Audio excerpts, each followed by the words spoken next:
गायमुख देवस्थानच्या 26 वर्षांच्या अन्नदान परंपरेत नानजीबाई खेमजीबाई ठक्कर यांची सेवा 7 ते 8 लाख भाविकांनी घेतला महाप्रसाद। सविस्तर वृत्तांत। भंडारा जिल्ह्यातील तुमसर तालुक्यातील प्रसिद्ध गायमुख देवस्थान येथे महाशिवरात्री निमित्त गेल्या 26 वर्षांपासून सुरू असलेली अन्नदान परंपरा यंदाही मोठ्या भक्तिभावाने पार पडली।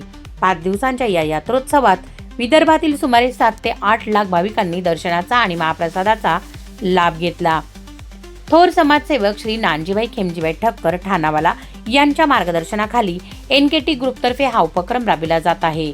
अन्नदानाचा लाभ भाविकांना मिळणे हीच आमच्या आयुष्यातील खरी पुण्याई आहे, अशा भावना समाजभूषण नानजीबाई ठक्कर यांनी व्यक्त केल्या।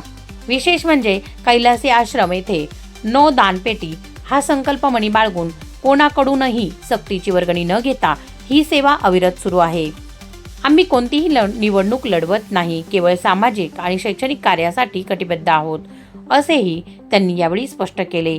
या प्रसंगी महाराष्ट्र राज्य पत्रकार संघाचे राज्य सरचिटणीस डॉक्टर विश्वासराव आरोटे यांनी उपस्थित राहून या उपक्रमाचे कौतुक केले। पत्रकार संघ व दैनिक समर्थ गावकरीच्या वतीने त्यांनी 10 पोते तांदूळ देण्याची घोषणा केली। तसेच या देवस्थानला अधिकृत तीर्थक्षेत्राचा दर्जा मिळावा अशी मागणीही त्यांनी शासनाकडे केली।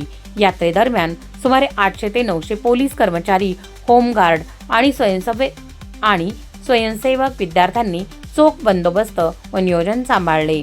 प्रत्येक भाविकाच्या रूपात परमेश्वर आहे हा नानजीबाई ठक्कर यांनी दिलेला भावनिक संदेश या सोहळ्याचे मुख्य आकर्षण ठरला। शौर्य रणरागिणी न्यूजसाठी तानाजी लामखेडे, मामा रवंदेकर, अहिल्यानगर उपसंपादक।